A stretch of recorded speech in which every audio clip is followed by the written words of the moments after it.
கடைசி பக்கம். அத்தியாயம் 13. மூடிட்டு போ. முன்கதை சுருக்கம்.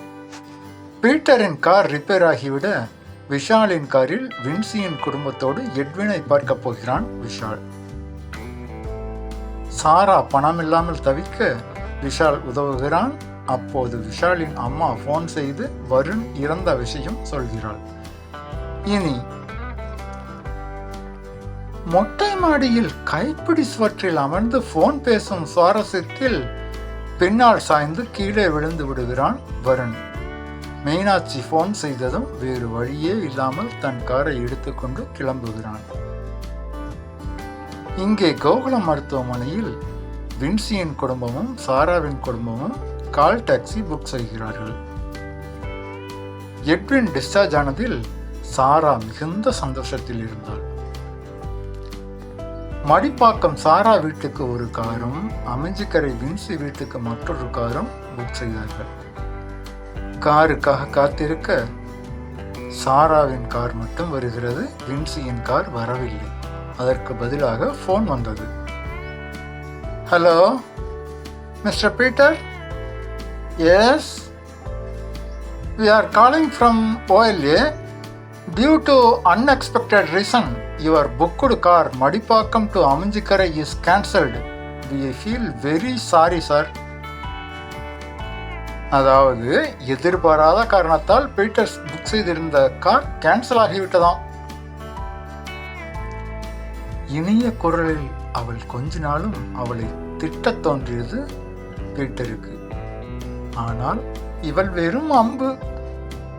கெட் லாஸ்ட் என்று தனது கோபத்தை காட்டிவிட்டு போனை கட் செய்தார் பீட்டர். என்னாச்சு அங்கிள்? சாரா விஷயத்தை சொன்னார் பீட்டர். சே என்று சலித்துக் கொண்டாள் மரியா. சலித்துக் கொண்டாள் வின்சி. விடுங்க அங்கிள், வேற கார் புக் பண்ணிக்கலாம். சாரா அப்படி இல்லை சாரா, உலகத்தில் அன்எக்ஸ்பெக்டட் ரீசன் அப்படின்னு ஒன்றே கிடையாது.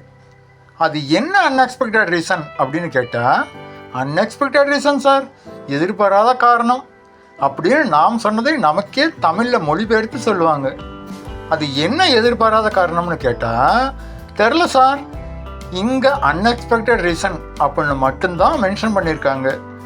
உங்கள் நிலைமை புரியுது சார், சாரி சார் அப்படின்னு சொல்லுவாங்க. இன்னைக்கு எத்தனை கார் புக் பண்ணாலும் இதே தான் திரும்ப திரும்ப நடக்கும். வெறுப்போடு சொன்னார் பீட்டர். கவர்மெண்ட் சர்வெண்ட் உங்களுக்கு கிடைக்காத காரா? என்ன அங்கிள்? சாரா அட போமா என்றார் சலிப்பாக. அங்கிள், நான் ஒன்று சொல்கிறேன், கேட்பீங்களா? சொல்லுமா. நான் புக் பண்ண கார் வந்துடுச்சு. எங்கள் வீட்டுக்கு வாங்க, பக்கத்தில் டாக்ஸி ஸ்டாண்ட் இருக்கு, இதோ டாக்ஸி பிடிச்சிக்கலாம். சரி என்றார் பீட்டர் அரைமனதாக. காரில் சாரா, எட்வின், வின்சி, பீட்டர், மரியா அனைவரும் சாராவின் வீட்டுக்கு போகிறார்கள். இந்த கதையின் 2 நாயகிகளில் ஒருத்தியான சாராவை பற்றி 12 அத்தியாயங்களாக சொல்லவே இல்லை. ஆரம்ப அத்தியாயங்களில் சாராவின் அம்மாவும் அப்பாவும் சாராவின் சித்தி வீட்டுக்கு போயிருப்பதாக சொன்னது நினைவிருக்கிறதா? அப்பா எட்வின், அம்மா மேரி, ஒரே பெண் சாரா. எட்வின் ஒரு தனியார் அலுவலகத்தில் சுமாரான வேலை, சுமாரான சம்பளம். அம்மாவை ஆஸ்பத்திரி பக்கம் வரக்கூடாது, நானே அப்பாவை கூப்பிட்டு வந்துடுறேன் என்று கண்டித்தவள் சாராதான். கார் இலக்கை அடைந்தது. சிறிய ஆனால் அழகான வீடு. கதவு திறந்தே இருக்க, வாங்க பீட்டர் என்று பீட்டரை கைப்பிடித்து உள்ளே அழைத்து போனார் எட்வின். வின்சி பணக்காரி என்றாலும் சாராவின் வீட்டில் இயல்பாக நுழைந்து சமையல் கட்டில் இருந்த மேரியின் கண்களை பின்னாடி இருந்து கைகளால் பொத்தினாள். நான் யாருன்னு சொல்லுங்க பார்க்கலாம்.